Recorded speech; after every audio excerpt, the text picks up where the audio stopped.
সাধারণত গর্ভাবস্থায় 38 থেকে 40 সপ্তাহ স্থায়ী হয়। আপনার শেষ ঋতুচক্রের প্রথম দিন থেকে 40 সপ্তাহ বা 280 দিন গণনা করে কতদিন বাকি আছে তা খুঁজে বের করুন। আরেকটি উপায় হলো শেষ মাসিকের দিন থেকে 3 মাস বিয়োগ করে 7 দিন যোগ করুন। এই ভিডিওতে আপনাকে শিখিয়ে দিব ডাক্তারের কাছে না গিয়েও কিভাবে বুঝবেন আপনার গর্ভাবস্থার বাচ্চার ডেলিভারি ডেট কত তারিখে। এটা হচ্ছে এস্টিমেট অথবা এক্সপেক্টেড ডেলিভারি ডেট, কত তারিখে ডেলিভারি হবে আমরা ইডি দেখলেই বুঝবো, ইডিডি।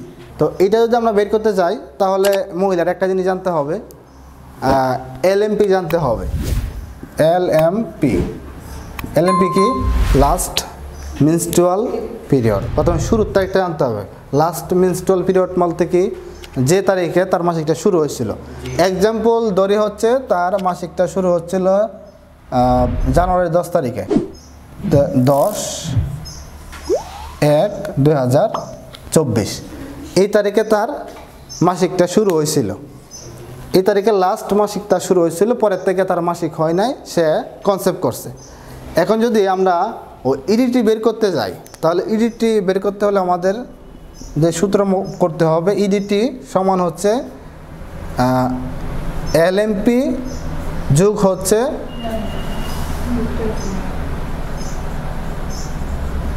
নাইন মান্থ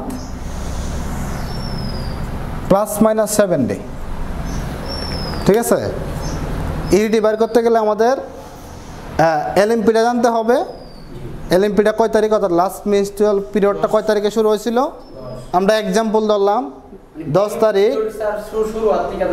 আমরা এক্সাম্পল ধরলাম 10 তারিখ, জানুয়ারি 10 তারিখে 2024 এই বছরে তার মাসিকটা শুরু হয়েছিল। এরপরের থেকে মাসিক হয় নাই, তার হচ্ছে সে কনসেপ্ট করছে। তাহলে আমরা সূত্র কই, সূত্র হচ্ছে যে এলএমপি যুগ হচ্ছে 9 ক্যালেন্ডার মান্থ। হ্যাঁ, এরপরে হচ্ছে আমরা 7 দিন প্লাস মাইনাস করব। ঠিক আছে, এর সাথে 7 দিন প্লাস মাইনাস করব। তাহলে এটা হচ্ছে 10 ধরলাম, এরপর হচ্ছে 2024। এই যে ডেটা আছে আমরা ধরলাম প্লাস 7 ডেজ। এরপরে হচ্ছে এটা কি, একটা কি মান্থ, এটা হচ্ছে মান্থ। তাহলে আমরা মান্থ কি ধরছিলাম, 9 মান্থ। ঠিক আছে, আচ্ছা এখন হচ্ছে আমরা এটা করব, যোগ করব, কত হয় 17, 10-এর সাথে 17 হয়েছে।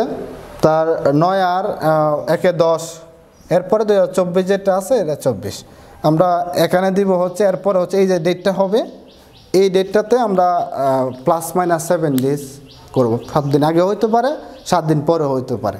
তাহলে আমরা যদি বলি যে তার 10/1/2024 তার লাস্ট মাসিক হয়েছিল, এখন তার বাচ্চা কয় তারিখে হওয়ার সম্ভাবনা আছে, 17/10/2024।